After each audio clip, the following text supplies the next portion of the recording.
Hello and welcome to Restore Nature Now. This is an amazing and historic march that we're having today in London, 22nd of June. My name is Suzanne. I'll be your presenter today. I'm from Extinction Rebellion, and we're here with more than 300 different nature groups who are out to say that it's time to stand up and deal with the nature crisis that we're facing. We've had a lot of coverage of what's happening with the climate, maybe not as much action as we might like, but people know about the climate. They don't necessarily understand what's happening with nature.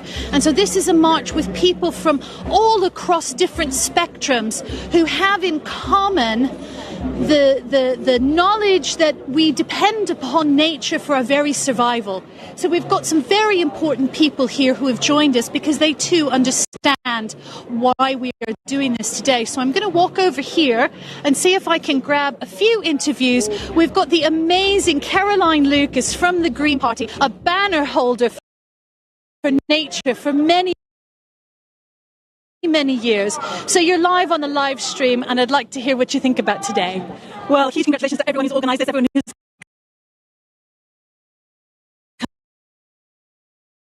come on that. And the message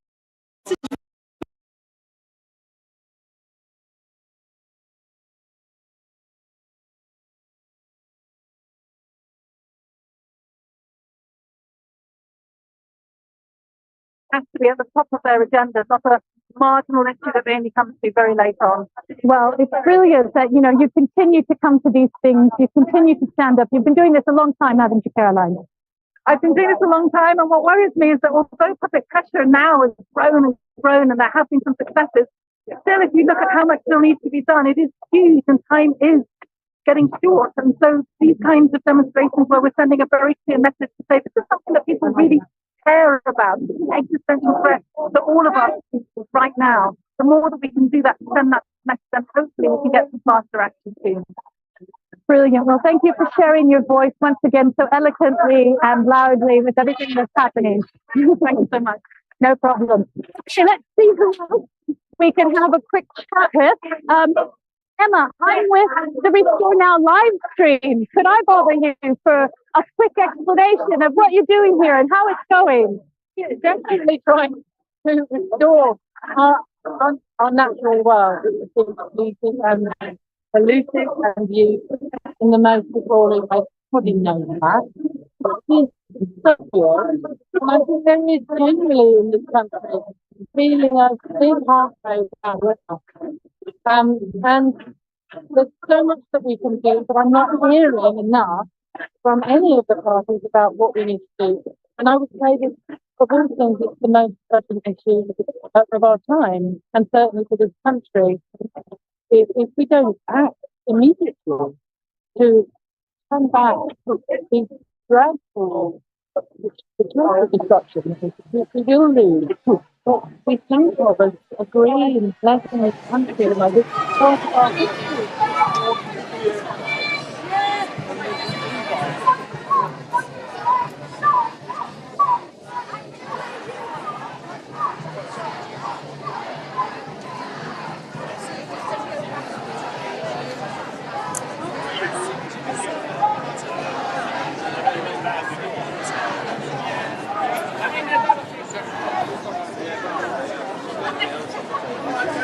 So I'm here at the Restore Nature Now march, and I wouldn't be anywhere else. It is so important that we send such a clear message to all of the political leaders to say that nature and climate are absolutely essential, and they should be front and centre of this whole election campaign instead of being totally on the margins.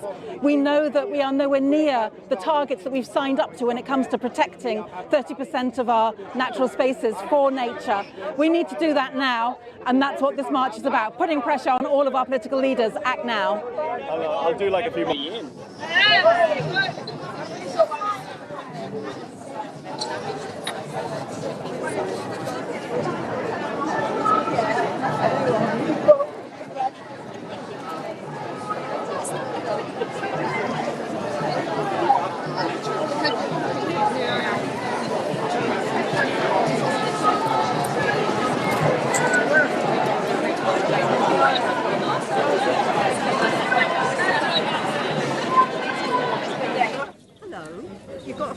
banner here. Do you want to say where you're from? And who Yeah, you are? of course. Tell us about it. I'm here with my dad, who works for the Gloucestershire Wildlife Trust. I live in a very little village, and I think it's very important that I'm here because it's been really evident over the past few years that nature is disappearing from where we live, and you don't see as many bees or hear as many birds, and it's just really sad. So I think it's important that I'm here. Thank you.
Hi, I'm Dr. Charlie Gardner from Scientists for Extinction Rebellion here on the Restore Nature March, Restore Nature Now March. We've been held up at the start. We're a bit late starting because of an incredible press presence. We've got a lot of celebrities here, Chris Packham, Emma Thompson, Dale Vince, Caroline Lucas, and there's been such an incredible mass of press that we've been late starting and haven't even been able to move. It's a fantastic atmosphere. It's a wonderful day.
Hello there, I'm Jacques Villemot from Rewilding Britain, and we're here today to call for government to rewild 30% of our land and seas by 2030.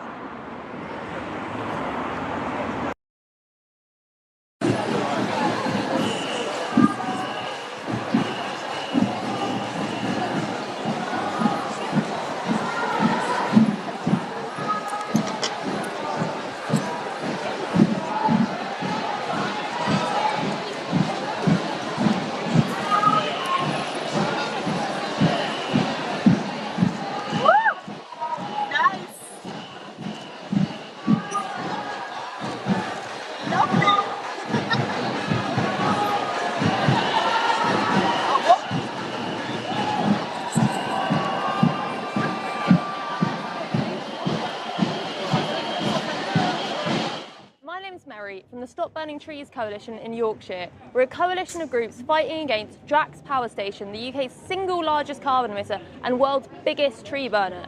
Drax is burning trees from primary forests from vital biodiverse hotspots around the world and calling this green energy.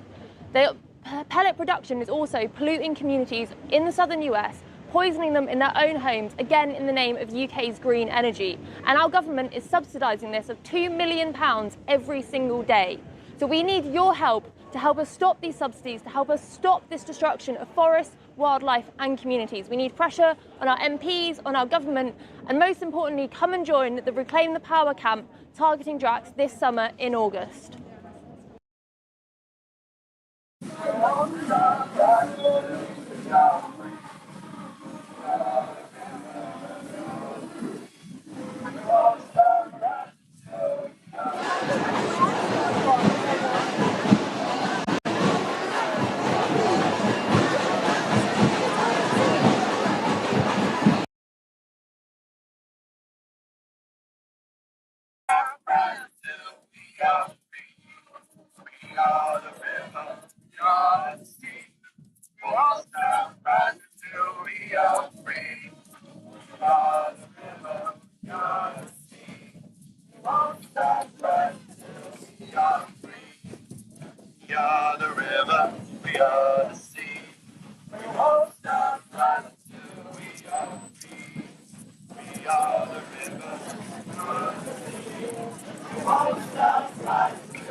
Hi, I'm Millie. I'm from Cornwall Wildlife Trust, and we're here today to ask Cornwall's next elected officials to drive their change in Parliament.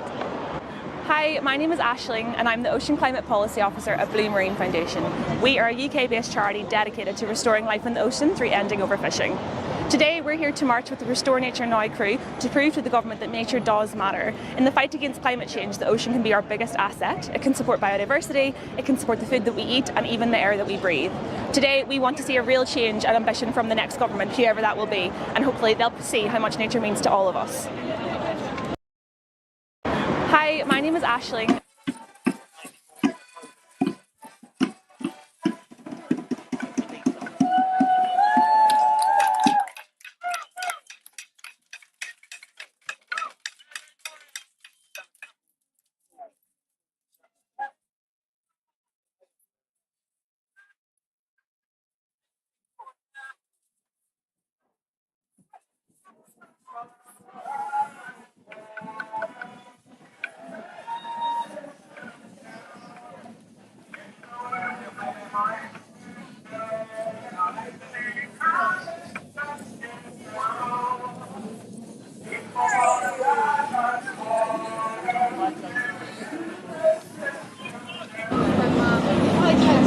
Hello, and we're back again up at the front of the march. You know, one of the interesting challenges of doing these live streams is internet connection. We want to bring it all to you live, but there's an awful lot of people here connecting to the internet. So thank you for your patience if sometimes we have the occasional blip.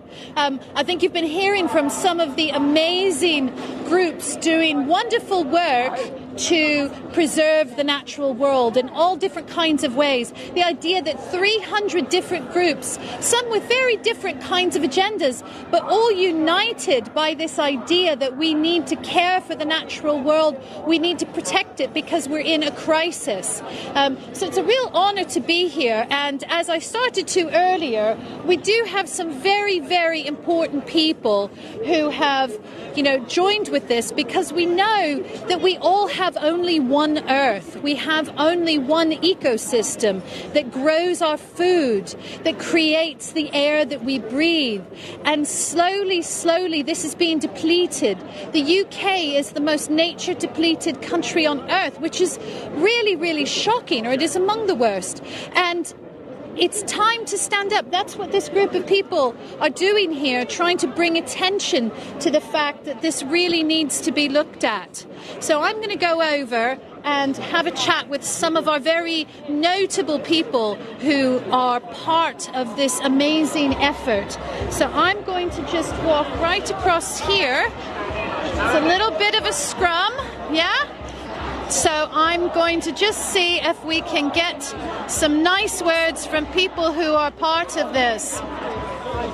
So Dale, can I come to you for a minute? I'm with the Restore Nature Now XR live stream, and you're here holding a banner. Can you tell us why you're out here today at this? Yeah, because we've got competition noise-wise, but I'll give it a go. Because the decline of nature in our country is a tragedy unfolding in front of our eyes, and it's been going on for 50 or 60 years. It's been caused by the rise of industrial animal agriculture, which itself has been part of causing us to eat far more animal products than we ever used to before. So it's driving a human health crisis, it's driving the wildlife crisis, and it's driving the climate crisis. All of these things are interlinked. I'm here for that. That's wonderful. It's great to see somebody who's really built up a reputation in industry and in business that, you know, you're willing to step up and speak about these things. Yeah, we see, look, I don't care about business. I use it as a tool to make change. And so 30 years ago when I started Ecotricity, I just chose to start a green electricity company in order to bring a new kind of electricity to the world. I think business has positive aspects. If it's used properly, it can make stuff happen. The problem in the world is often business is used just to make money, and that's when the problems come. So I am in business, but I'm not a business person. I'm an environmentalist. Well, great. How does it feel to, you know, see that there are this many people who have come together for this? I can't see them, but I can hear them and feel them. Well, imagine that the back hasn't left yet. Yeah, no, it's brilliant. I just hope something comes from it, you know. But there's an election in 10 days' time. Looks like we will get a new government, and you know, I hope they're listening. Well, people are shouting really loud, so let's hope that the corridors of power are listening to us. So that's brilliant. Thanks for taking the time to talk to us. You weren't doing anything else? I wasn't doing anything else. No. Well, we got to find some good things for you to do on Saturdays from now on then. Okay, I'm going to work down the line here. I'm coming back to you two. We hopefully have our internet restored. So I'm with the XR.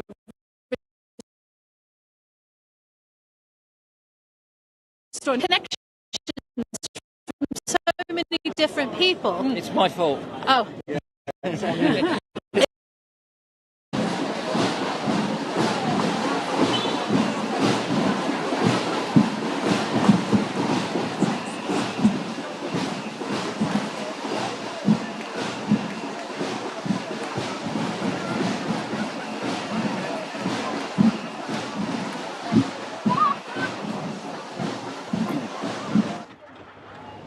Hi, I'm Samuel. I'm from the RSPB Marine team. It's fantastic today to see so many people out and about here celebrating nature.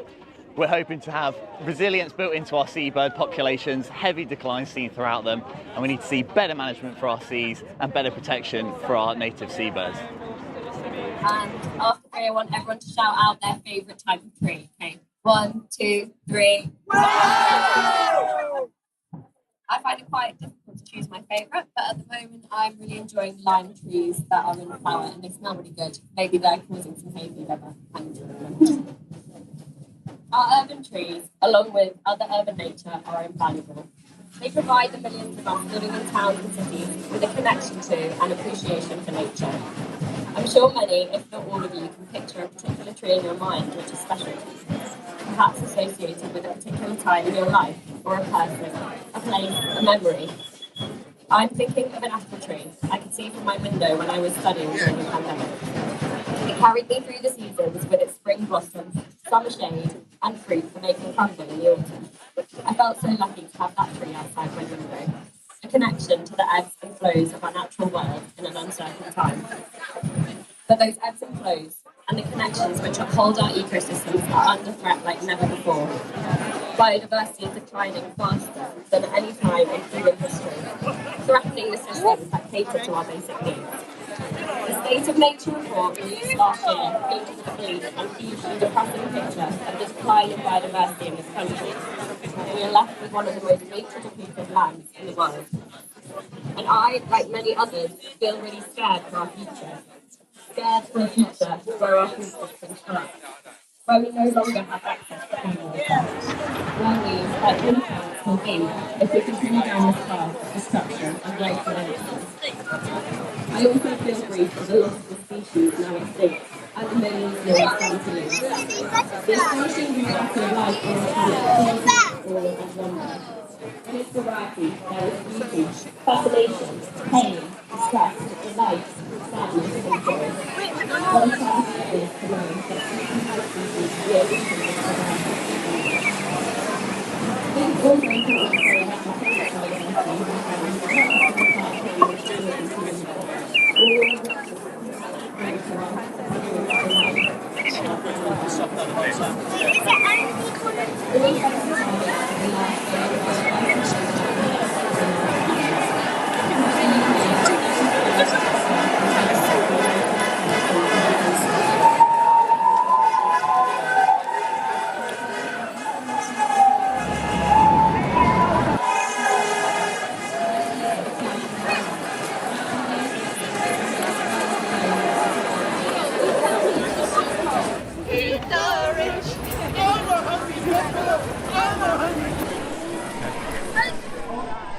I'm here because I can't believe how ignored this issue has been in this election. It's unbelievable. The most important thing that's coming down the track is completely ignored by all the politicians.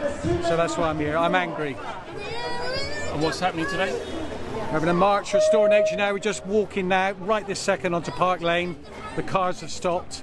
Here we go. It's so exciting to be around all these people who agree that the climate is the most important thing. Look around us, just walking onto Park Lane right now. Yeah, taking over from the cars.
Come with me.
Hi, my name is Aisling and I'm the Ocean Climate Policy Officer at Blue Marine Foundation.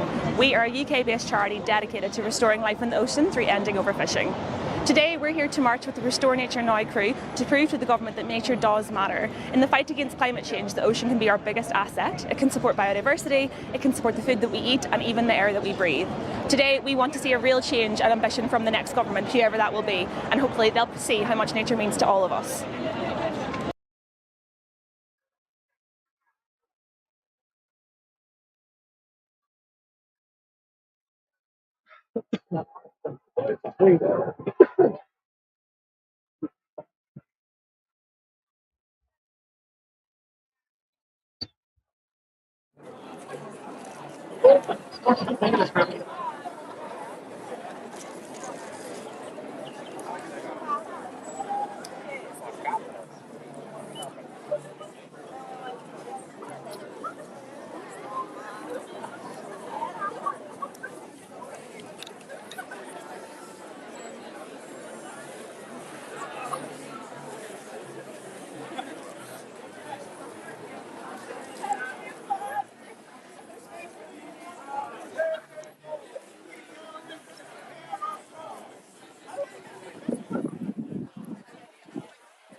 I'm Jessica from Humane Society International UK. So we're here at the march today because the UK urgently needs to tackle the climate and nature crisis and better protect wildlife. At HSI, we campaign to protect all animals around the world, including advocating for a just transition for a plant-based food system. This would greatly reduce the current strain that's on our natural world, as our current food system of intensive animal agriculture is causing immense animal suffering. It's also contributing towards biodiversity loss and climate change. So the upcoming general election is going to impact the lives of billions of sentient beings for years to come. So we're here today to call on all politicians from all parties to crack down on animal cruelty. That includes protecting farmed animals, companion animals, wildlife and animals in laboratories. We are urging the next government to ensure a kinder future for all animals in the UK.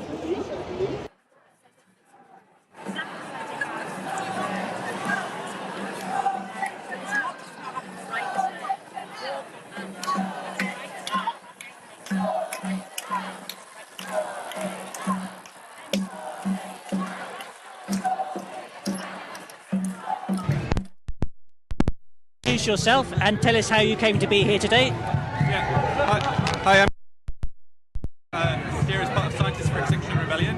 We're here as scientists who are supporting this demo, wanting to speak out and act on what our findings are telling us.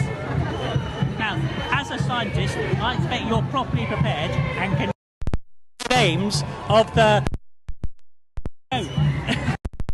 Yes, that we should...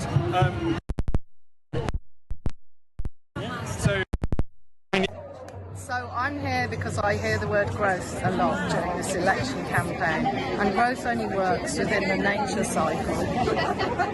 Growth only works within the nature cycle if we have maturity, harvest and dormancy as well. And if we continue with endless growth, that's basically cancer. Thank you. I think I got that. Oh, low battery. Oh no.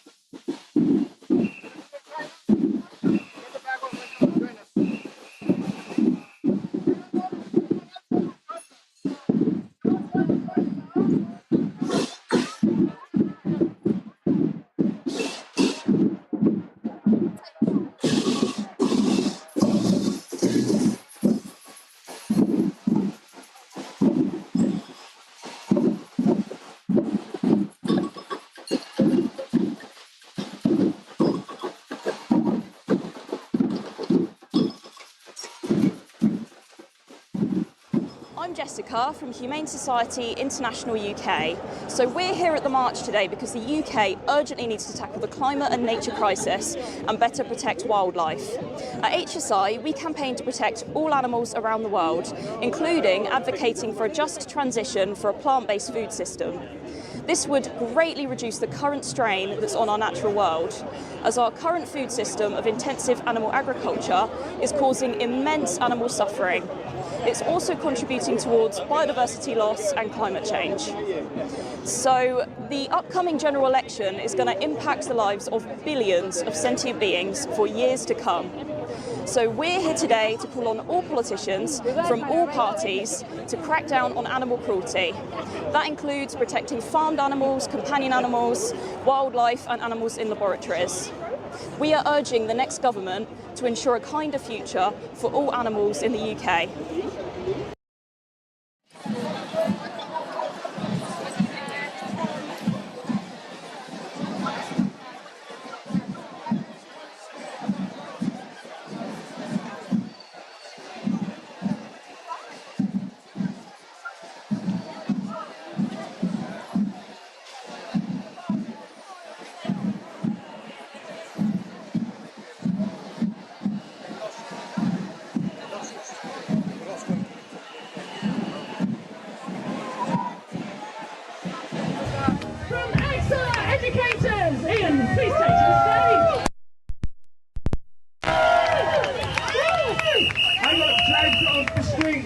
Say, oh, come and say something. I have nothing to say, so I break some things. And we have a couple of things to say. We are XR educators. We are here representing teachers, and we are the teachers that are representing the young people that they teach. We are living in a climate emergency now, but what we want to highlight, and the people we deal with every day, the young people are going to, this is going to utterly transform their lives. The world that they are inheriting through no fault of their own is going to be utterly changed. And I want to say two things. The first thing I want to say is the curriculum in our schools at the moment is utterly inadequate. I teach A-level chemistry. In A-level chemistry there is not a single mention of climate change. My colleagues teach A-level physics. In A-level physics there is not a single mention of climate change. The curriculum that our students are experiencing is not fit for purpose. They are not learning about what's happening in Bangladesh. They are not learning about the fires going on in Portugal. They are not learning about what's happening in South America. The students are not being taught what's going on and what is going to affect their lives. So I'm asking for one thing. The thing I'm asking for is that you support Labour's climate education bill if they come to power. Climate education bill is going to allow a reasonable level, not exactly what we want, but a reasonable level of climate education for our young people. So please support the climate education bill, write to your local MPs. The second thing I wanted to say is that over a third of the entire state, the UK state emissions coming out of government-owned buildings, government-owned space is coming from our schools. Schools have no money. We're skint. We can't provide the education for our students. We certainly can't provide the education for our SEND students. And the money that is in our schools is going up in smoke. It's going out of the windows. It's coming out of the chimneys. We need a serious commitment to rebuilding and retrofitting our schools. We're not talking about MPs standing in front of brand new buildings. We're talking about a proper retrofit so that our students can sit in comfortable spaces and can learn properly. We need a decent curriculum and we need our students to sit in decent spaces. We're told two lies by the government. We are told, one, that if we are not educated, we can't have an opinion. Tory MPs seem to have an opinion. Nigel Farage seems to have an opinion. These people are not climate education experts. They are not climate experts. We are entitled to our opinion. We are here giving our opinion. If you're interested, go to climatefresh.org. You can make yourself educated. The climate fresks are all around here. I've been told to get off. It's an absolute treat to see you all. And have a wonderful day.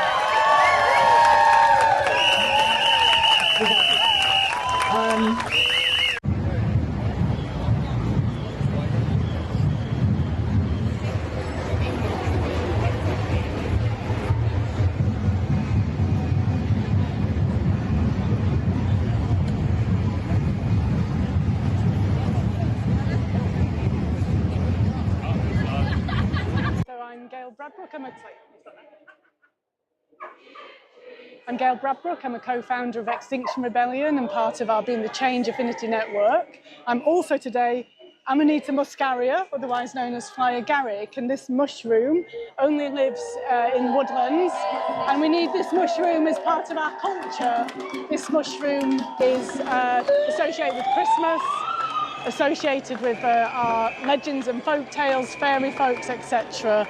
And so I am both Gail and Amanita today, and it's very important to have as many of us come together right now and bring this message of restoring nature. Thank you. My name's Miranda, I'm with XR Families. Here because nature depletion is causing so much pain and suffering all over the world. We can see it driving conflicts and wars that we've seen so much of in the news, from the Congo, where minerals are being extracted and lives are being lost, to Palestine, where we've seen unbelievable biodiversity loss, all the way to Britain, where our insects are dying. And it's a tragedy for me and my children who love nature and they love the natural world. So to have to tell them that we're actually losing it is heartbreaking. Hi, I'm Shell. I'm from the Ensure Our Survival campaign, which was launched following the really successful week of actions that we had with Ensure Our Future in February. XR are going to continue with sustained direct action. We've seen some amazing wins already. Zurich, Probitas and others are already coming out saying that they're not going to insure new oil and gas projects. And so we want to sustain this pressure. We can do that in our local areas, we can do that in the City of London, we can do that from home. So we're going to continue with XR, hopefully at the end of this year, or not hopefully, at the end of this year, we're going to have a big week of actions again, just like we did in February, and we're going to push even more insurers to withdraw from oil and gas insurance.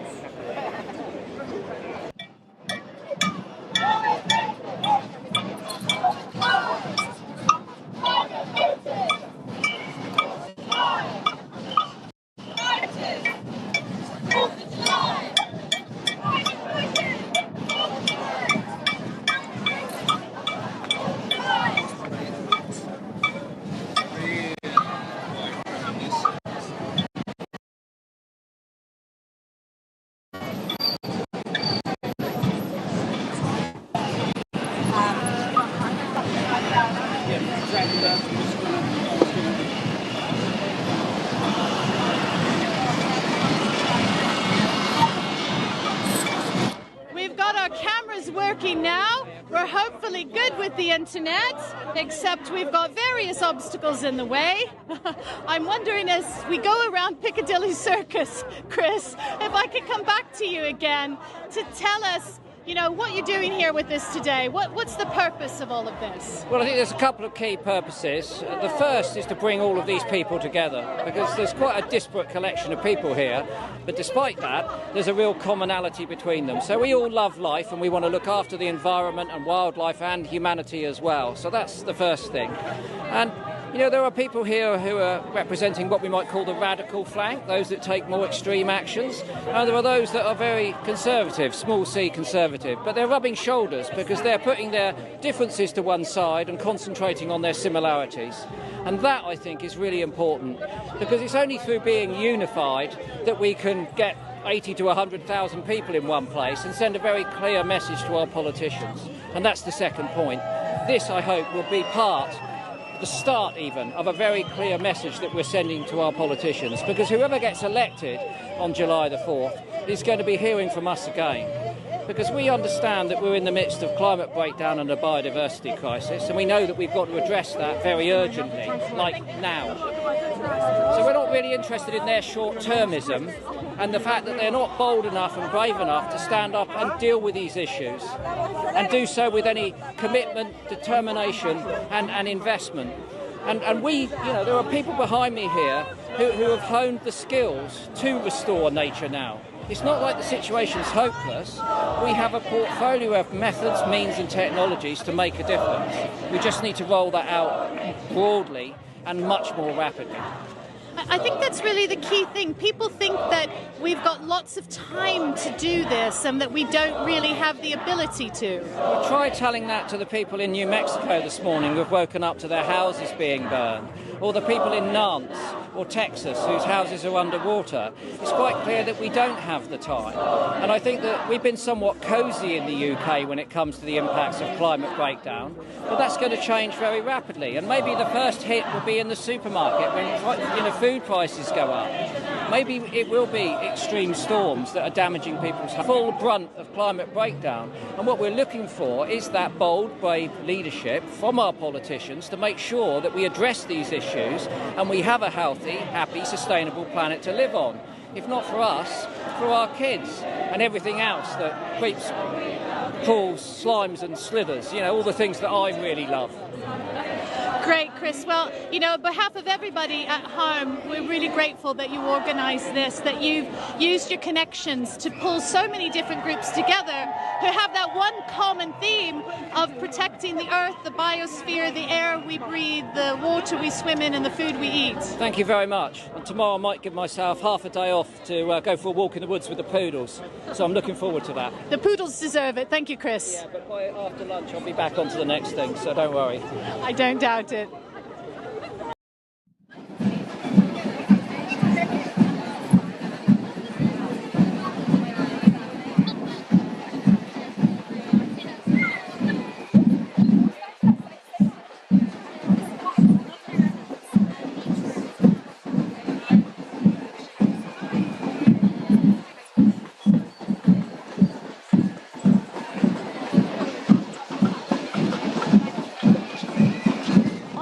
Emma from Humane Society International UK.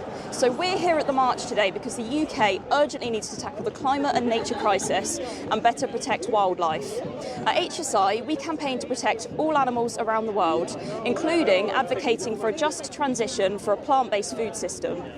This would greatly reduce the current strain that's on our natural world, as our current food system of intensive animal agriculture is causing immense animal suffering. It's also contributing towards biodiversity loss and climate change.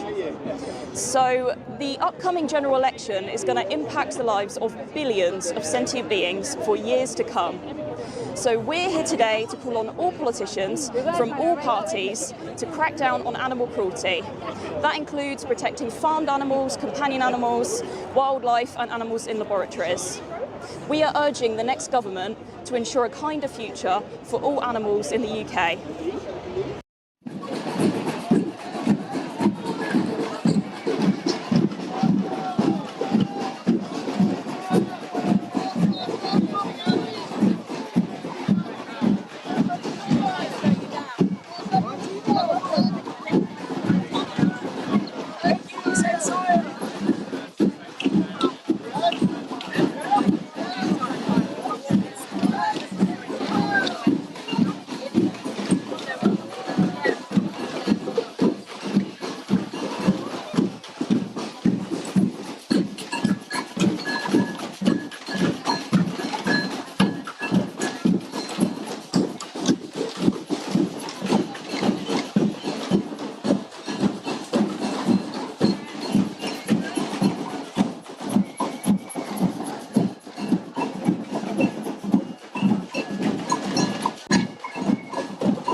Hi, I'm Alex. I'm here with the Ensure Our Survival campaign.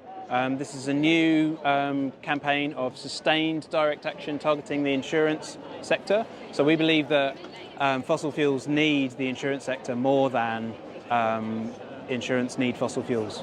And we've already had some results this year, so that's why we're campaigning. This is really crucial to, it's like a complement to restoring nature.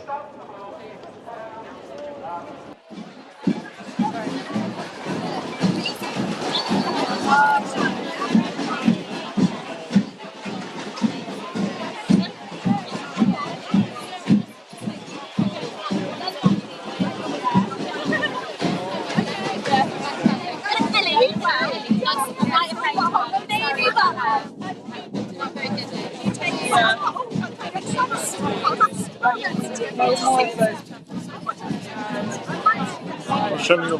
Sorry.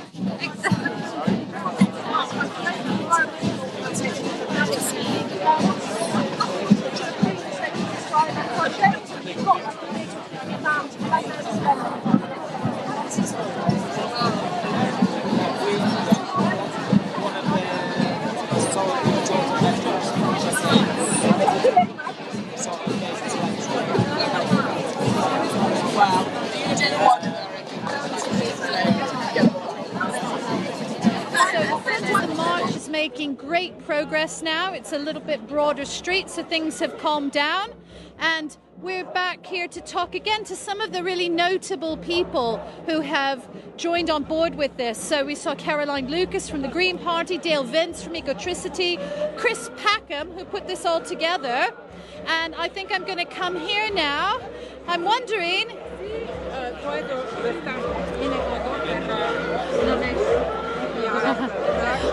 if I can do third time lucky with you, my love. Y después me gustaría hablar con usted. Well done. Antes vivía en Nicaragua. Oh, really? Oh. So, Emma, thank you for your patience. These things are always a little bit crazy, but it's absolutely amazing that you're here. And we were talking about the fact that, you know, you've been trying to do things like this for a really long time, haven't you? Yes, absolutely. I mean, I started with actually CND. It was sort of nuclear weapons, which were the big thing. But I started working with Greenpeace about, I don't know, 15 years ago, and going on tours with them. That we were focusing on the Arctic, the melting of the Arctic, which of course is a a happening thing. There is an ocean now there, and there's nothing we can do about that. So it's essential that we create the treaties that presently protect the Antarctic for the Arctic, because when we lose the Arctic, the two poles are like these fingers that protect the Earth. It's the thermostat for the planet, and losing that thermostat is one of the reasons why we are dealing with places that are fast becoming uninhabitable. Absolutely. When they become uninhabitable, if we think we've got an immigration problem now, anyone who's worried about immigration now, and there are lots of people in this country who say that they are, well, they want to get onto the climate change activism immediately, because immigration will be beyond anything that we've ever seen. The movement of peoples during this heating of the planet will become, it'll be terrible. It'll be terrible. Absolutely. So there's the climate part of the message, which is always there. And then this is also bringing attention to the natural world as well, even just here in the UK. Indeed. I mean, the climate and nature are obviously inextricably linked. But what this focuses on, I think, essentially, is how much of our own natural world we've lost. And if you think about our entire culture is so deeply rooted in the beauty of our islands, England, Ireland, Scotland, Wales, these are incredibly beautiful places that we have systematically despoiled, polluted and destroyed over the last decades with absolutely no comment. I mean, it's just extraordinary what we've lost. And I think people feel so heartbroken. That's my experience, that we've lost so much here. And it's time to stop. It's just time to stop. We can't live like this anymore. We simply can't. So that's what I want to hear from governments, because it is the most essential issue we're facing. And I think that's the thing that people sometimes think that this is something happening further away. Indeed. But it's actually right here, right now too, isn't it? Oh, absolutely. Well, I think there's an awful lot of people whose homes are flooded year after year who don't think that it's not happening. But they're not particularly being listened to either. But they know, because they're underwater every year. So there is I think people are not only waking up, but also really suffering in this country because of climate change and because of our extraordinary incapacity to address the despoliation of our land. Well, thank you very much for taking the time to be part of this and for talking to us. What would you like the people back home to do? Back home? What do you mean? Watching this now. Oh, you mean? Yes, I thought you meant my home. I thought, actually, I was just thinking about my mother and thinking, what's she up to? No, well, I think look at, join in, because I think it's very easy to feel helpless, and I think we're also accused a lot of the time of being, we're the ones who say we need energy, so it's our fault, and I think people feel very, very helpless and disempowered. But just join in whatever way you can. Be with other people, because this is a galvanizing force. It's a great big movement, and it will succeed. But if you join in, if you're feeling alone, or if you're feeling doubtful, go and look at Friends of the Earth, or look at Greenpeace, or look at look at all the writing and see where you want to join in. Find your route in. And don't be frightened. You don't have to glue yourself to a bridge to be effective, although, that's also very effective. But anyway. Great. Thank you for that message. Take care, Emma. You too. Take care. Okay, Emma Thompson.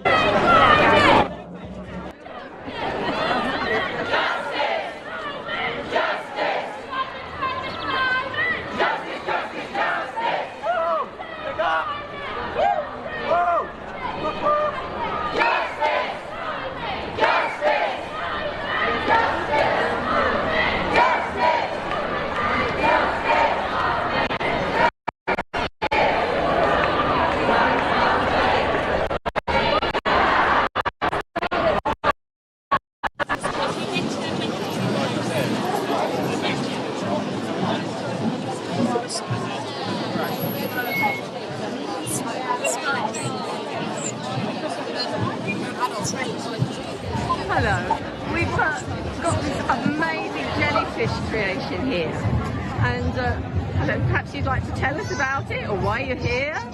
Well, I've come up from Hastings. We're by the sea, so it's significant for that. We've had a lot of sewage pumped in our seas by Southern Water, and we care about nature, and it's with the whole kind of awareness. I feel this really is important to sort of have to join in and to make positive change, really, and rally politicians to make a difference. Absolutely, we really do need to make a difference. Thank you so much. Thank you.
Hello, we've got this amazing jellyfish creation here, and hello, perhaps you'd like to tell us about it or why you're here?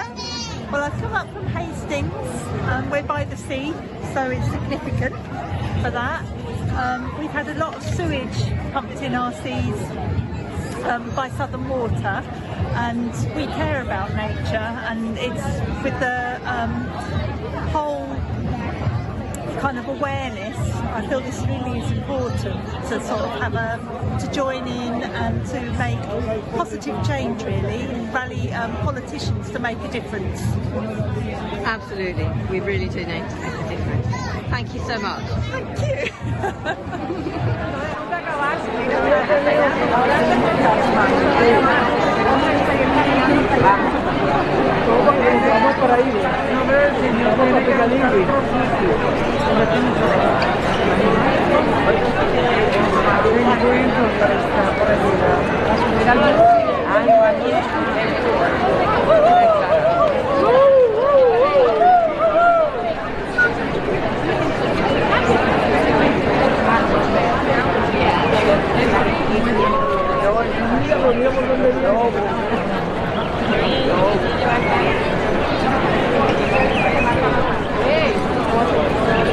Vamos a ponerlo para salir en cámara de noticias inglesas, allá arriba, están filmando.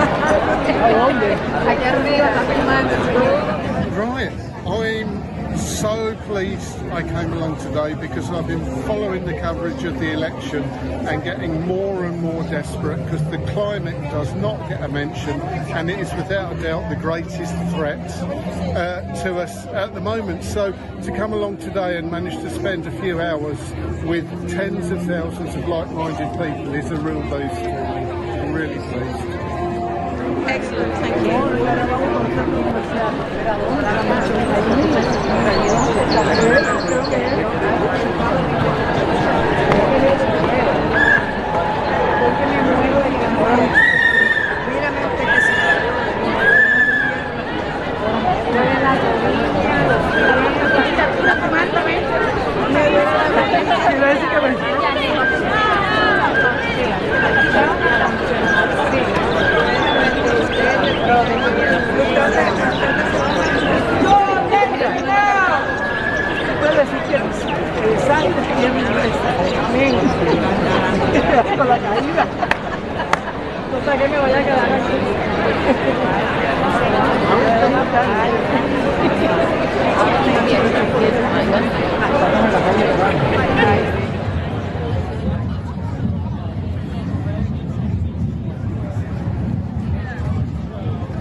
Now march. I'm just around the corner from where it's about to start, so people are starting to gather. And I'm here today representing various different groups. So I'm here representing my family and my children. I'm here representing my business, which is a sustainable marketing agency called Avery & Brown. I'm here representing Business Declares, which is an amazing group of businesses which have all publicly declared a climate and nature emergency. And I'm here representing the Better Business Network, which is an amazing group of businesses who all believe that businesses play a vital role in the creation of a better world. And we just believe that, well, we know that there's a climate and a nature emergency going on. The two things are interlinked incredibly closely. We can't solve one without solving the other. And I'm really looking forward to a good day and to using our voices for change.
Different kinds of people at this march. That's one of the things that's making it really brilliant. And I'm here today with, what's your name? Joshua. This is Joshua, and Joshua's been walking the route here. Joshua, tell me why you're down in the streets of London on this Saturday. So I was here because I was happy how everyone was coming together, and I was a bit annoyed how the government was not listening to anyone who was trying their hardest to make the world a better place. That's beautiful. And what do you think about the situation of nature right now? How do you feel about it? I feel like if we keep coming together, hopefully we'll get the higher ranked people to listen, and hopefully it will make a difference to the world. Oh, that's a beautiful message of hope. Thank you so much for sharing that. Thank you. Would you mind if I asked you then? This is your young person here. How does it feel to bring a young person to something like this? Honestly, kind of heartbreaking. I wish we didn't have to do it, but if somebody listens now, we've got a couple of years literally to sort out a massive emergency, and Josh knows it and I know it, we all know it. We need to do something about it, so that's why we're here. It's important that he's here too. So we've been trying to do something for a long time, haven't we? Yes, we have been talking about the same thing for a long time. No one's been listening, but that doesn't mean we give up hope, right? We just keep shouting louder. Brilliant. Well, thank you for being here today. Thank you for taking the time to talk to us. Bye.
My name's John Moses, I'm the co-director of the Right to Roam campaign. We're an access organisation that's trying to bring people back into the natural world, because at the moment we only have access to about 8% of England.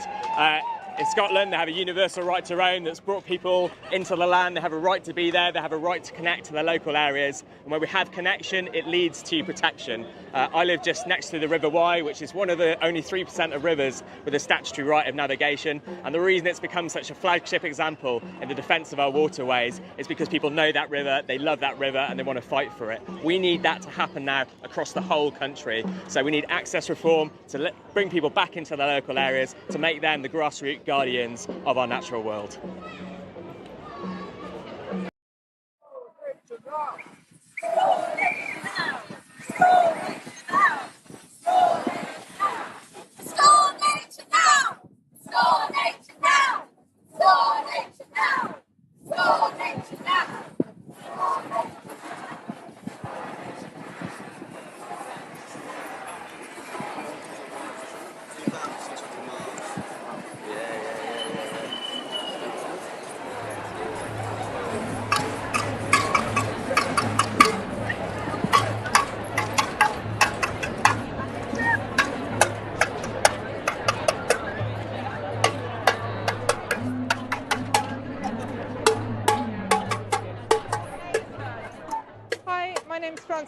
I'm standing in this election for the Green Party in the constituency of Milton Keynes Central, and I'm doing it because I want everybody in the country to have an opportunity to vote for a party which puts climate change at the top of the political agenda.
So the front of the march is gathering very closely now to Parliament Square, and we're continuing speaking with some really interesting people here.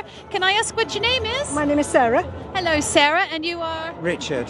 Sarah and Richard, do you want to share with me what's brought you down here today? Yes, I think one of the biggest man-made environmental disasters is happening currently in Gaza. More bombs have been dropped within 7 months in Dresden and many other wars fronts. And I feel the issue is not being properly addressed. It's very much connected to oil, gas, exploration. And I think this is an issue that needs to cross-cut across environment, and it's not as much as it should. Absolutely. When you look, it doesn't look like there's much environment left in Gaza. There isn't much environment left, and it's been going on for 75 years. Trees cut down, olive trees burnt, toxins being put in water, pesticides deliberately sprayed in Gaza to destroy crops. It's really awful. It's absolutely awful. It's ecocide, apart from genocide. Absolutely. War does equal ecocide, no matter where it is. Richard, could I ask you what brought you here then? Because of the environment, because they're destroying this planet, because nothing is too extreme. I support Just Stop Oil, and I'm a tour guide, and I love Stonehenge, but we're destroying this planet.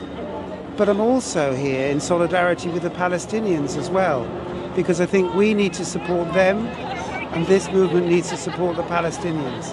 And this planet is being destroyed by arms and by warmongering. And the warmongers are in number 10. Our government is supporting the destruction of the planet and the destruction of the Palestinian people. These are very serious issues that weigh us down, and it is lovely seeing this many people come together, but we have a long way to go, don't we? We do. Thank you. It's a start. Thank you. Thank you. Thank you.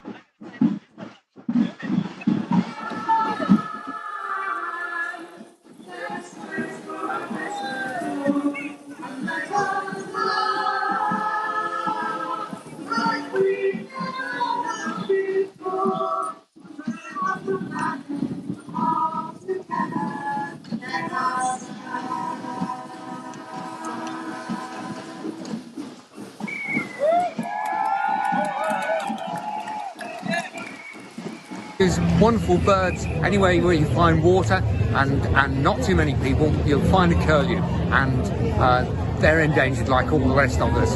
So look after them, keep the water clean. Okay, don't bug them too much. So leave them alone and they'll look after themselves. Yes. Okay. Lovely, thank you. And you've got an amazing costume. Can we see your wings? Oh wow. Thank you so much. As we face the coming storm, for we love this land. Let's work for a better dawn, and let us love like we've never loved before.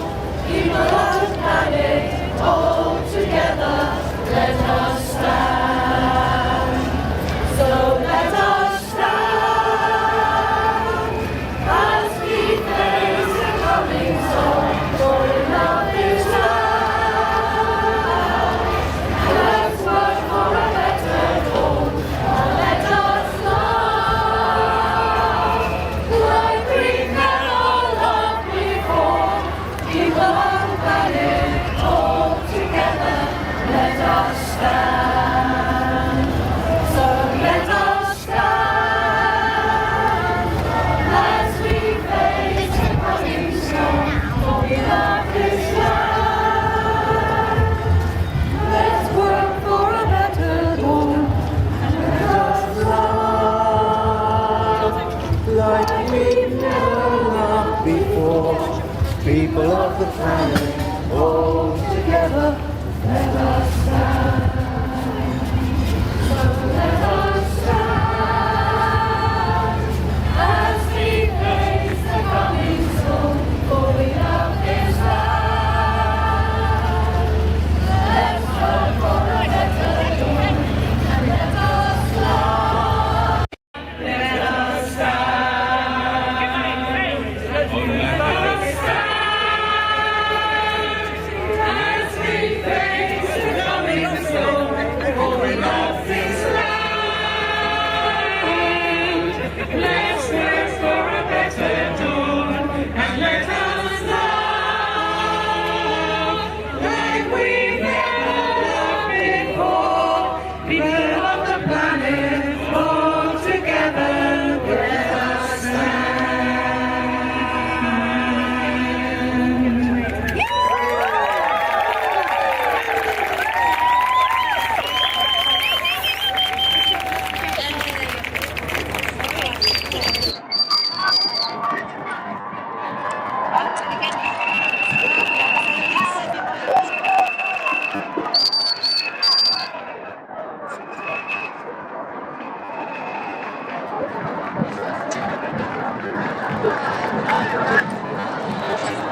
Restore nature, restore nature, restore it now.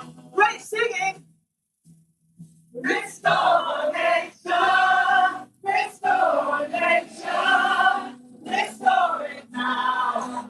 And with all love and attention, another love and attention, whether I'm right or wrong, and the waterfall, forever if they take me, another life will break me, when I'm home, she wants to take me. I'm loving nature instead. Say my love, restore nature, restore nature, restore it now. Listen, they can hear us in that. Can you hear us? Restore nature, restore nature, restore it now. Sing for the world she loves. Restore nature, restore nature, restore it now. Beautiful voices. Restore nature, restore nature, restore it now. Let's hear those voices. 1, 2, 3. Restore nature, restore nature, restore it now. Restore nature, restore nature, restore it now. Restore nature, restore nature, restore it now. Restore nature, restore nature, restore it now.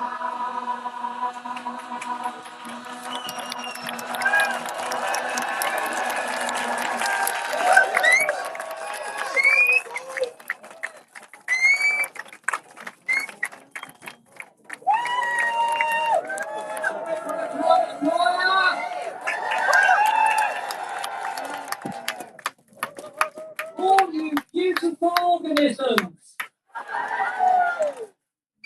Fantastic. Thank you so much for coming. What are we going to do this afternoon? Restore nature. Restore nature now. Restore nature now. Restore nature now.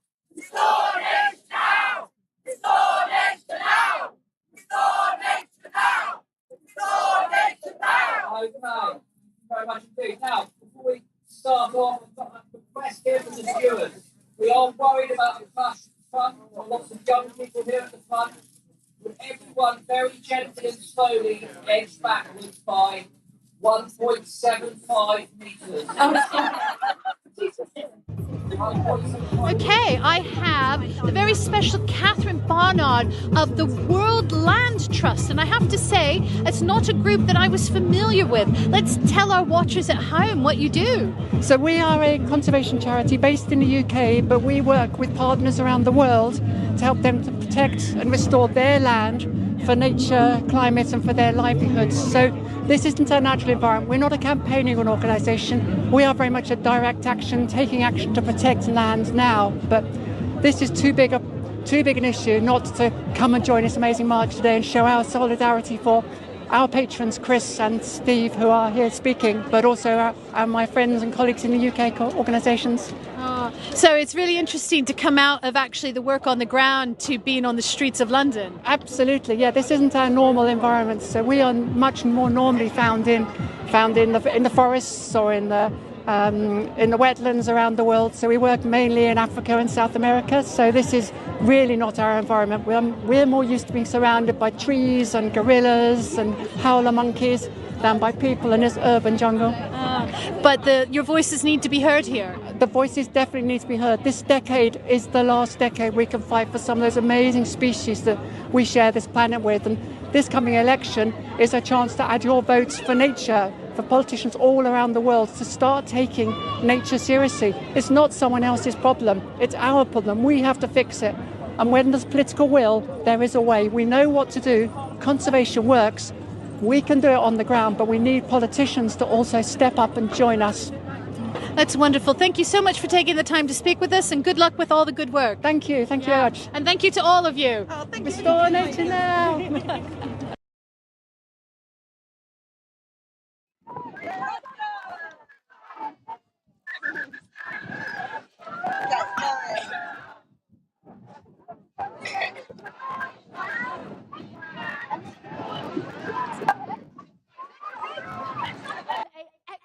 First guest. She's a fantastic wildlife TV presenter. She's also president of the Wildlife Trust. Without further ado, Liz Bonin, everyone. Let's hear it for Liz Bonin.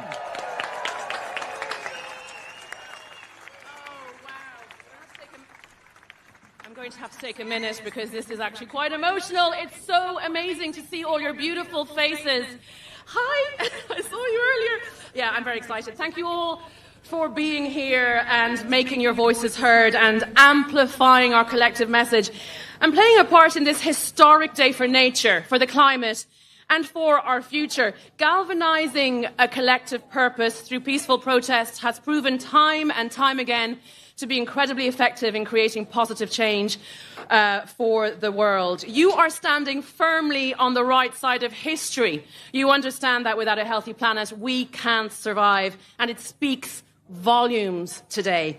This is the culmination of an extraordinary amount of work by so many people and organizations, so a huge thank you to them all too. A mighty 300 different organizations came together to support our message to politicians to put an end. Yeah. Not to mention how many are we, Chris and Megan? Like, are we over 100,000 people, do you reckon? 80 to 100,000 people, as well as 300 different organizations, to support our message to politicians to put an end to the shocking and relentless attack on nature. This is what collaboration and the sharing of expertise and resources across different sectors can achieve. We are stronger together, and I have no doubt that as we continue to unify our goals and our ambitions at this crucial time for the planet, we will be stronger than ever and continue to achieve great things. But this is also testament to every single one of you. This is what happens when, as individuals, we reconnect to each other in support of a great cause. As a society, we have been encouraged to be individualized, disconnected from each other, better than, different to, doubting, fearful. But as a social species, connection and community is how we flourish. It's in our DNA. We need it to be the best of who we are. You're going to get me emotional now. I need to keep it together. Connection energizes us. It inspires us to take care of each other and of nature. And when we give back to nature in reciprocity for all it does for us, everything thrives. This is the source of so much of what makes life worth living. Indigenous peoples and local communities still connected to nature never forgot this, but we need to help each other to remember. Connection empowers us, and perhaps the powers that be don't like that too much. So let's continue to show everyone what we're truly made of, shall we? I'd like to ask you to do two things. First, take a deep breath and notice how you feel right now. How does it feel to be connected to all of these people around you who walked with you, most of them strangers, all with the common goal of standing up for nature? What else will you remember about today? The second thing I'm asking you to do is to tell someone new, someone you don't know, about that. We know from behavioral science that another great force for positive change is sharing our own personal stories. It helps others to relate and empathize. It can change their perception of what's possible and think, if they can do it, maybe I can do it too. So next week, when you're in a coffee shop or at the supermarket or on a train, wherever, speak to even just one other person about how it felt to be here today, connected to everybody else around you. Perhaps you might have a photo on your phone in plain view of you surrounded by all these people. Perhaps you're dancing in the photo, and that can help start the conversation. Find common ground with them and relate it to what you experience today. By sharing your story, you'll be continuing the beautiful ripple effect of change for the planet and for humanity. And let me tell you, that ripple effect of change is gathering pace. All the organizations here today are tirelessly fighting for nature. More and more business communities are coming together, pledging to prioritize health of the planet above profits and infinite growth. Ecological economists, environmental lawyers are working hard to change the systems that keep us entrenched in endless cycles of production and consumption that destroy nature. And all of these incredible people and organizations are making headway. We just don't hear about it enough in the news. But it is happening. There is still a lot of work to be done, but together we can continue to propel this pace forward, supporting each other as one global community by each doing our bit. True humanity is a oneness, it's an interconnectedness with each other and with nature. Thank you for making this powerful connection felt and heard loud and clear today. Have an amazing day, everyone. Well done all.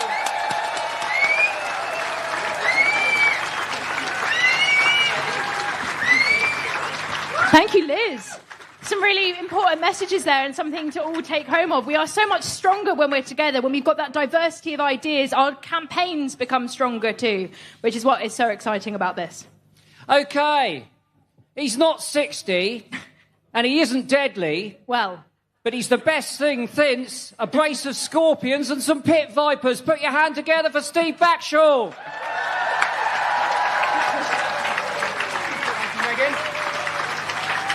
Hello, London! I have always wanted to say that. Yes, my name's Steve Backshall, and this fella here is who I am here for. This is Kit. He's my little boy. Kit, you got anything you want to say? Attack wildlife and stick to wildlife wall. Yes! My boy. Thank you so much. I've been lucky enough to spend pretty much my entire life working with wildlife, and my finest and most treasured moments have all been right here.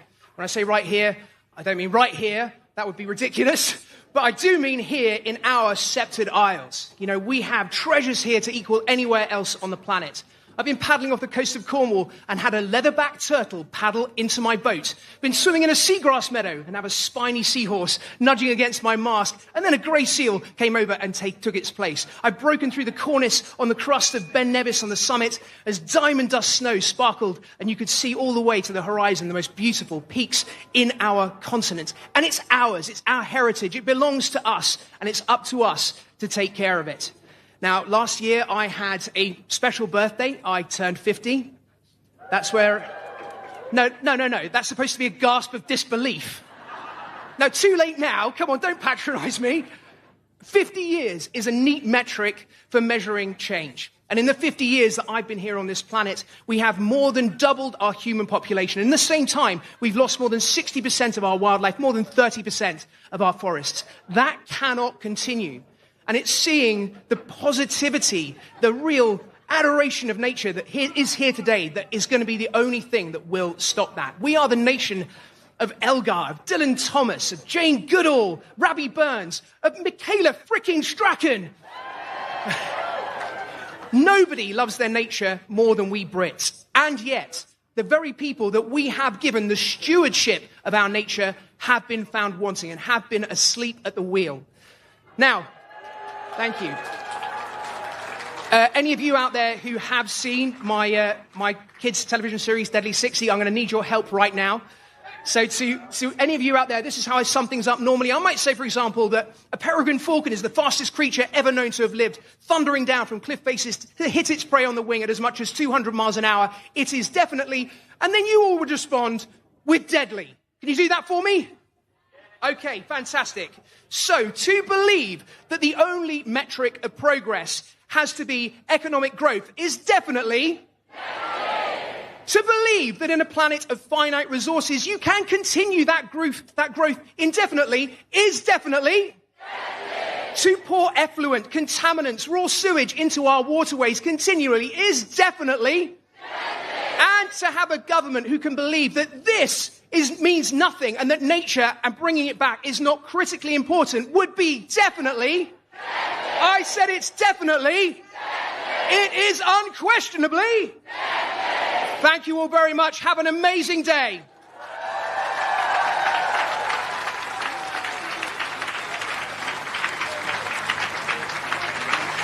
Well, there's not a clearer message than that, is there? Not at all. Absolutely adore Steve and everything that he does. Campaigns for nature. I've been to some of his theatre shows, and it is just an absolute spectacle. So thank him very much for being here today. That was great. OK, now Steve was talking about peregrine falcons. Did you know that less than 500 metres from where you're standing, if you're in Parliament Square, there is a peregrine falcon's nest? Yeah. And they fledged young. Yeah. And I can't see through the roof. So the first person that spots a peregrine falcon flying over the House of Commons this afternoon must shout really loudly and point to the sky. We're relying upon your ornithological expertise. And we'd love to see one of those birds. But now we're going to see Tanya Steele, who's the CEO of WWF, one of the most important conservation charities, not just in the UK, but the whole wide world. Put your hands together for Tanya.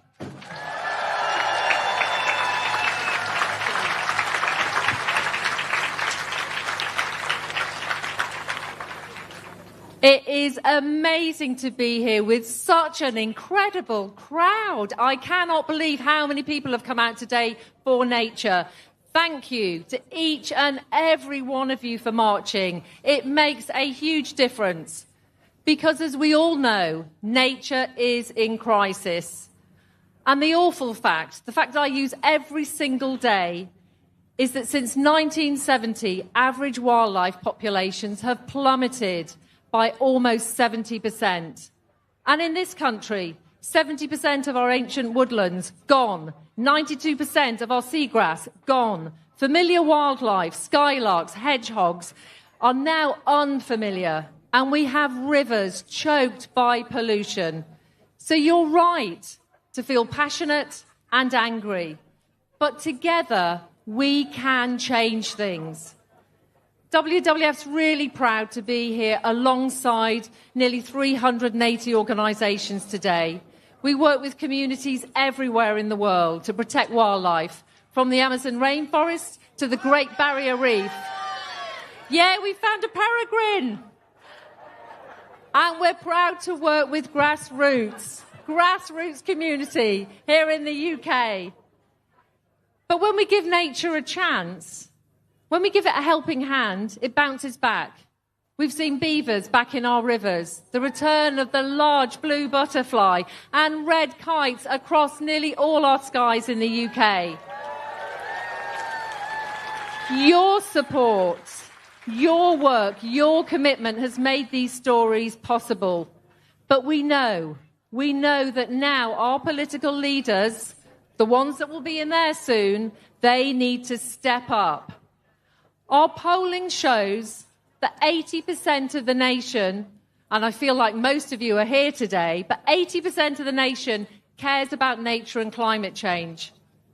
But more than half don't think our politicians care. Our leaders have fallen behind, and it is time that they caught up. So let's send a clear message to those who want our votes that we expect them to act now, to restore nature now. And recognising too that the actions that we take here, the food we import, the emissions we pump into the atmosphere, affect wildlife and wild places all around the world. And the clock's ticking. Our next government must take what is going to be our last opportunity to protect nature. Because there's no economy without nature. There's no food without nature. There is no future without nature. And if we restore nature, nature will restore us. Let's make sure that everyone asking for our vote on the 4th of July gets that message loud and clear. And thank you so much again. Thank you from the bottom of my heart for being here today. Thank you.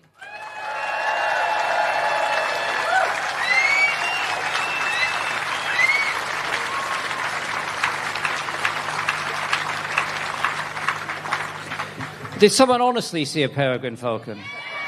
Really? Because all I've seen is a couple of pigeons, and Are you sure over that I'm way? beginning to doubt that the collective ornithological kudos of 80,000 people is questionable. There's quite a lot of people in this vicinity pointing, so if anyone's not looking in that direction, that's where it is, apparently. Right, okay. Apparently. Okay. Hey, white-tailed eagle round Big Ben is not, aim high, right? I once had a meeting with Michael Gove in a building just behind us, and when I went in to speak to him, there were 2 red kites flying around. Red kites? That's I nice, said to Michael, we have to take a moment and look at these. And we did.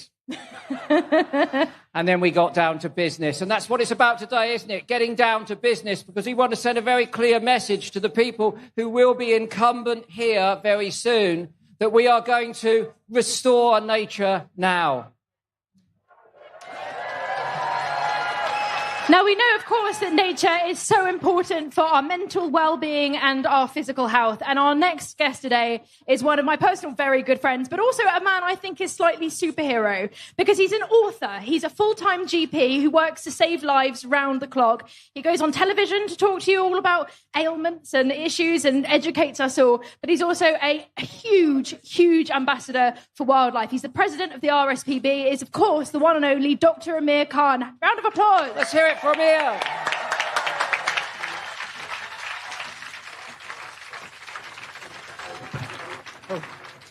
Hi everyone, how are we doing? It's so nice to see you all. You all look absolutely gorgeous. Honestly, if you can see what I can see, it is a beautiful sight. So I'm Dr. Amir Khan. I am a NHS GP, a broadcaster, president of the RSPB, a vice president of the Wildlife Trust and Butterfly Conservation. And people often ask me, as a doctor, they go, Amir, why are you so worried about nature? As a doctor, surely you should just focus on seeing patients.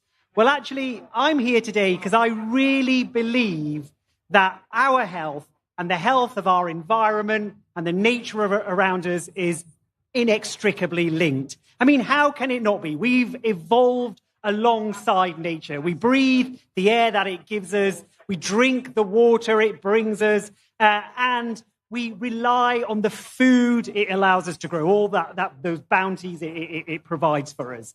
And if any of those systems get sick, then so do we. And that's what we're seeing now. The system is sick, and we are seeing that. And my job as a doctor is to recognize symptoms and put them together and diagnose and treat an illness. And this nature crisis that we're in now is a symptom. It's a symptom of a much bigger disease, a disease that has been allowed to happen by a small number of people who benefit from it. And for the rest of us, we get sicker. For the rest of us, our planet gets sicker. For the rest of us, our wildlife numbers deplete. So it's really important that we act now. The air we breathe is vital to our health. If we breathe in polluted air, the kind of things that we breathe in cause inflammation in our body. It causes something called oxidative stress that increases our risk of respiratory illnesses like asthma and emphysema. It increases our risk of heart disease and certain cancers. It's even been linked to dementia and premature death. We've seen already the negative effects that polluted water can have on our health. We've seen sewage being pumped into our rivers, agricultural waste, industrial waste, urban waste. All of that has led to me seeing patients in my own area with E. coli infections because they've been swimming in those rivers. We saw recently cryptosporidium infections in certain parts of Devon. We need that to stop. And it doesn't just stop there. It's the food that we eat. With climate change, with warmer and wetter winters, a lot of our crops are likely to fail. It's predicted that about 17.5% of wheat and barley is going to fail as the weather changes. And that's going to lead to increased food prices and more food poverty. I work in inner city Bradford, one of the most socially deprived areas in the country. I already see the cost of living crisis and the effect that has on people's health.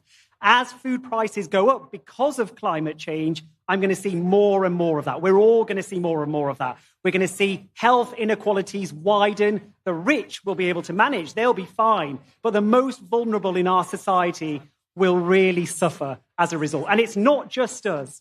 Thank you.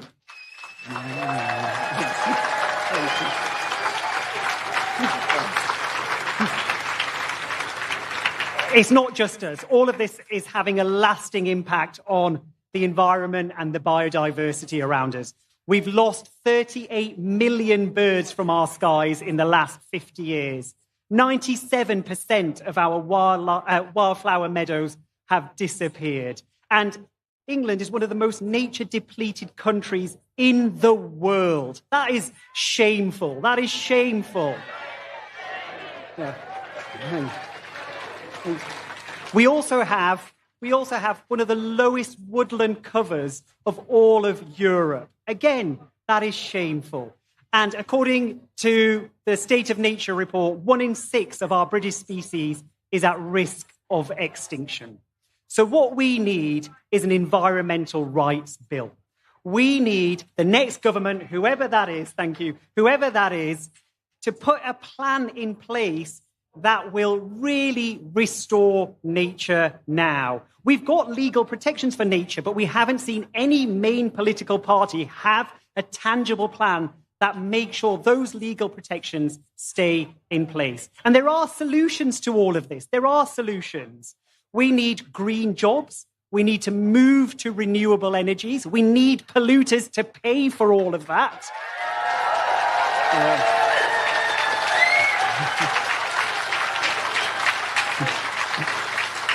And we need this commitment by 2030, 30% of our land and seas for nature. And we also need to work with our farmers. We need to make nature-friendly farming. We need to create incentives around that for our farmers as well. So, thank you. Thanks. So as a doctor, there is a cure. There's a cure for all of this. We can do it. We have a chance now to restore nature. We have a chance to move towards a greener, more peaceful future where we can live in harmony with nature, where our skies aren't filled with pollutants, but are filled with birds and insects and anything that wants to fly in our skies naturally, where our rivers and seas aren't filled with sewage and industrial and farmyard waste, but filled with fish and mollusks and dolphins and whales, and where food poverty doesn't exist as a result of climate crisis, where we can grow crops alongside nature. That's the cure. That's the cure for this disease. And we want those in power to listen. So let's restore nature now. Thank you.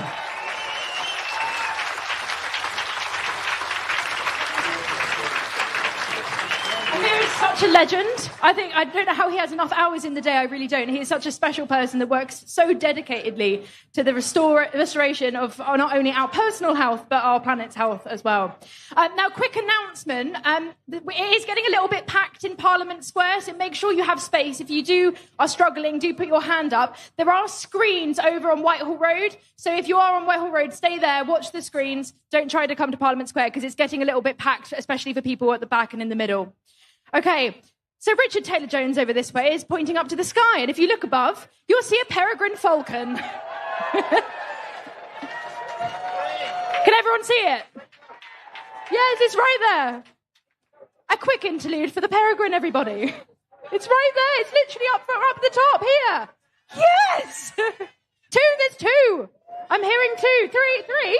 There are three peregrine falcons. Stop it. That's a bit exciting, isn't it?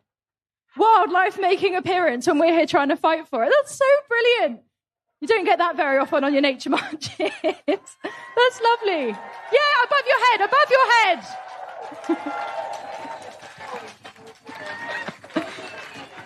I mean, I can't see it. I'm just seeing all the joy on your beautiful faces, and I'm loving every second of it. This is brilliant.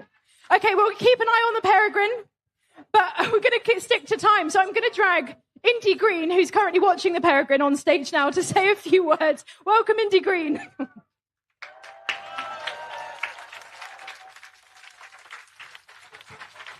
Hello, my name's Indy. I'm 19 years old. I live in Sherwood Forest in Nottinghamshire, and I'm an ambassador and a youth council member with the RSPB.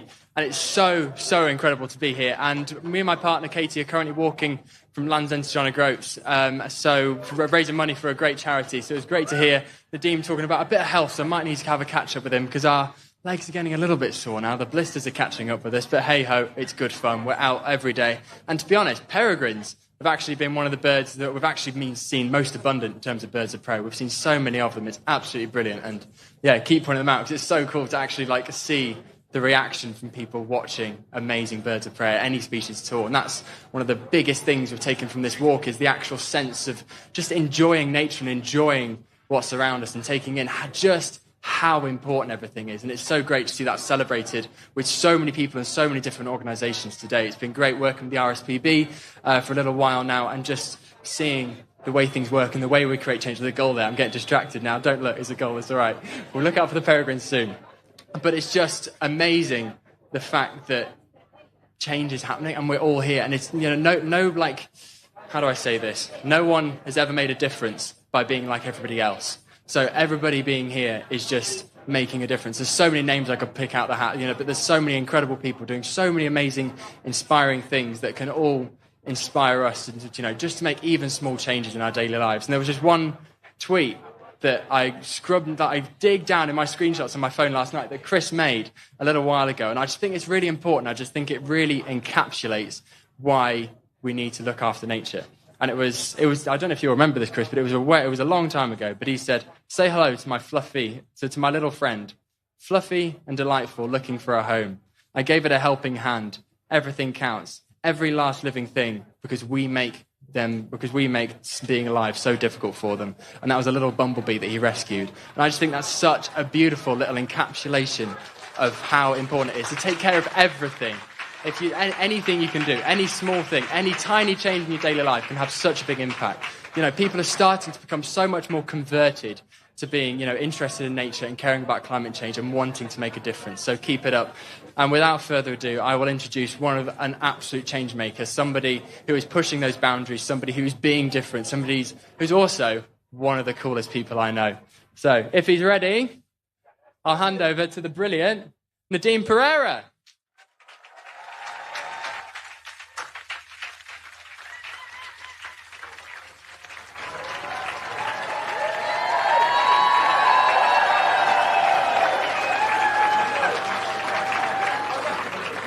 London, London, London. You look beautiful today. So my name is Nadeem Pereira. Before we get started, I just want you all to make some noise for yourselves today for turning up on such a Saturday where you could be doing anything, but you guys are all here to protect and stand for the nature that we all know and love. So big respect to everybody here. Everybody here. Now, just so I don't get caught in the adrenaline of being on the stage, we're going to do a quick selfie. Super quick. Cheers! Okay, now serious stuff. So, for me, if there's one thing to learn about nature, it's for me is that there's more than one way to achieve a common goal. So, if we look at the golden eagle and the bumblebee, they fly in the very, very same air. If we look at the plankton on the microscopic level down to the gargantuan blue whale, they swim through the same waters. And that, for me, is a fundamental part of biodiversity, and that is a fundamental part of what we are trying to protect here as a collective today. But I do... Make some noise for biodiversity, of course. But what I do find that is often overlooked is that the diversity in our approach as human beings is often put to the wayside. And that is what I want to emphasize here today. In my English borderline working class vernacular, there's more than one way to skin a cat. So that's my focus today. And what I hope to share with you guys and with all the organizations here today is that we need these different perspectives when approaching the problem solving that the natural world is facing. Now me, I've not been in a classroom since I was 15 years old. Stay in school, kids, okay? Now, obviously, stay in school. But what I want to highlight is that for a lot of my life, I was shunned and made to feel embarrassed because I was not educated, classically educated. But here I am today, on this stage, I've become a voice, not only for nature, but for communities who are underrepresented in that space.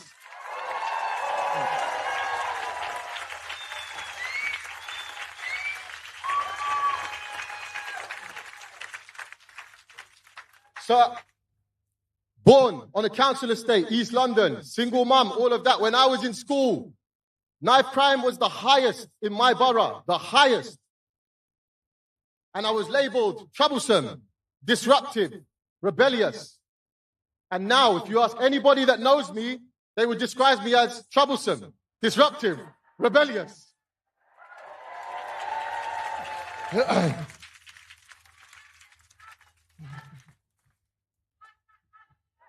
So, one thing I found is that whilst I was shunned from the classical education system, there was one place that always welcomed me with a warm embrace. And that one place was the forest. It was nature.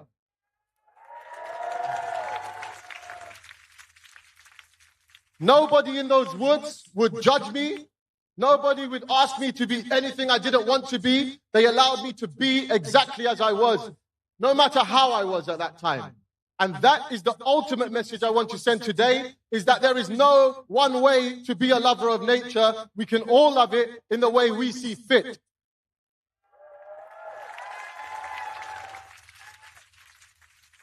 So the final thing I want to highlight here is that nature needs all of us. Now, a lot of us here will have ecology, zoology degrees from Oxford, Cambridge, Bristol Uni. Well done. Well done. Okay, big up yourselves for doing that. Big up yourselves. But I do want people to remember, especially the young people, yes, school is very important. And if I could do my life again, maybe I would go to school. But do not think for a second that if you don't fit into classical education, there is no place for you in this conversation. There is. There is. There is.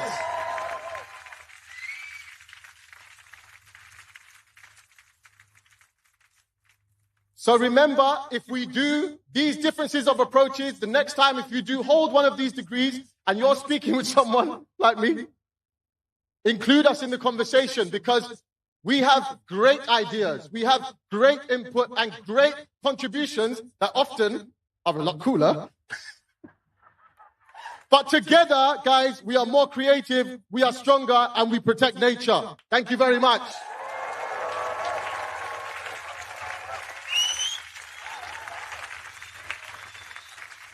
Nadeem Pereira, everyone. He's such a legend, using his voice, of course, for nature and communities all across the UK. It's so great to feel everyone's energy when Flock Together first started. I remember looking at it on social media and thinking, what an amazing movement. How does something like this not already exist? It was an absolute wrong thing that it wasn't already in existence. And Nadeem and the work of his friends to get it up and going, get it running is so powerful and so important. It's a brilliant organisation. Thanks, Beast. Now, last weekend, you may have seen the Trooping of the Colour, the royal family on the balcony, and they had the red hours as a fly past. But we've just had peregrine falcons. Yeah. You can keep your red arrows. We've got the fastest animals on the planet ever. Next up, I want to put your hands together, please, to welcome Assad Rayman. The issues that we're talking about are not central to the UK, they're global issues, and Assad is going to speak to us about that. Please give him a warm welcome.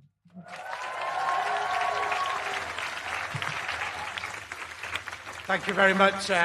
First of all, respect to all of you, and I bring greetings from the global climate justice movement. And I'm not as tall as Nadeem, so it's going to go down. All right. And I'm not going to be as funny as Nadeem either. Friends, we are standing together at an unprecedented moment. Our planet, a magnificent web of life that provides the air we breathe, the water we drink, the food we eat. This symphony of life that sustains all of us now hangs by a thread, under constant threat by the intersecting crisis, not only of the climate catastrophe, of inequality and poverty, of collapsing ecosystems, but the relentless scourge of war and injustice.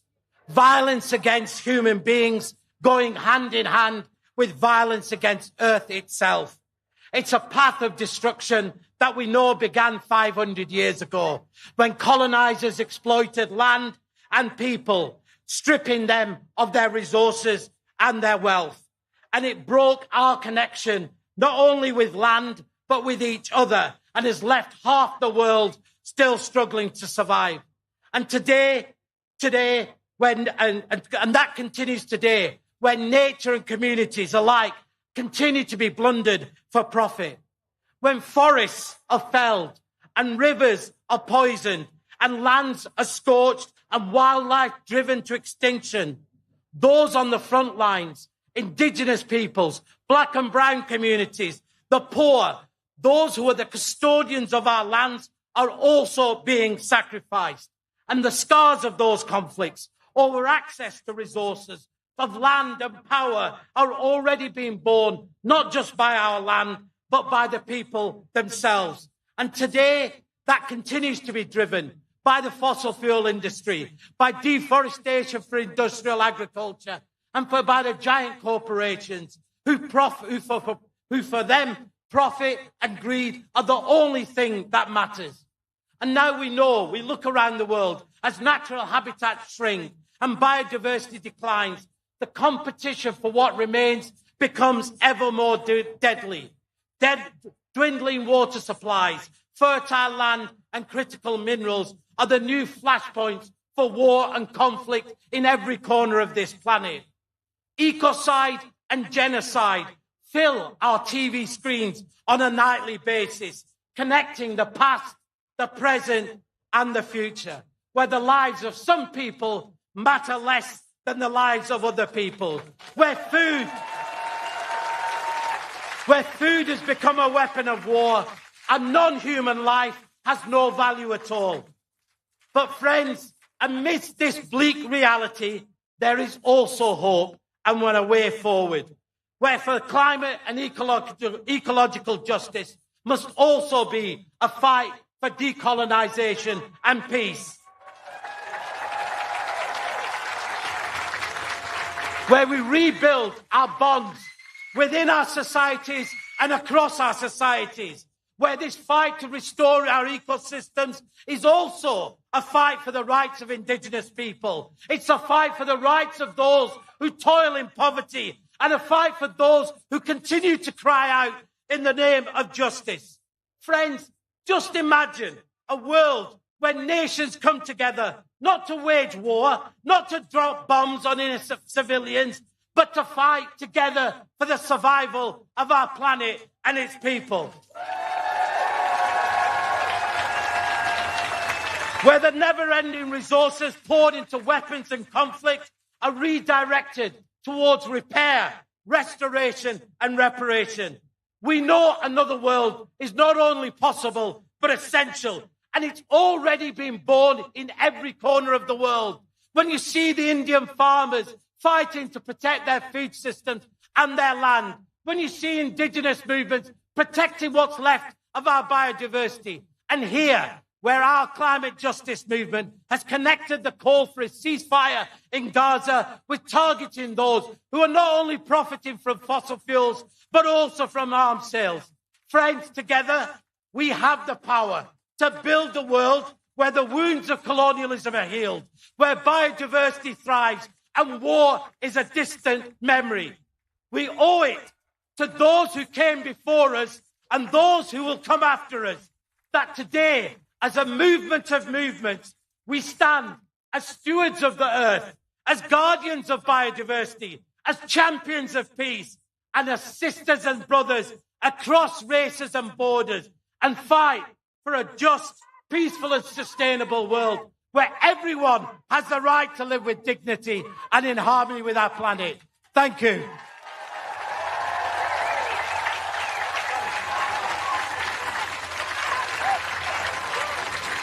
Let's hear it again for our sad Raymond. Powerful words. But it's time for a break. It's time for a minute to sit down, well, stand up and relax. Now, if you take your attention to the screens, we're here to talk about wildlife. We're here to talk about the pure joy of it. This is a celebration of wildlife. Too often we talk about the downside, the declines, the statistics. But you have to remind yourself what you're fighting for, remind yourself what you believe in sometimes. And that has to be done by watching the wildlife we love. So we've put together a nature film for you, filmed by James Stevens. And you can look at the screens right now and immerse yourself in the joys of wildlife.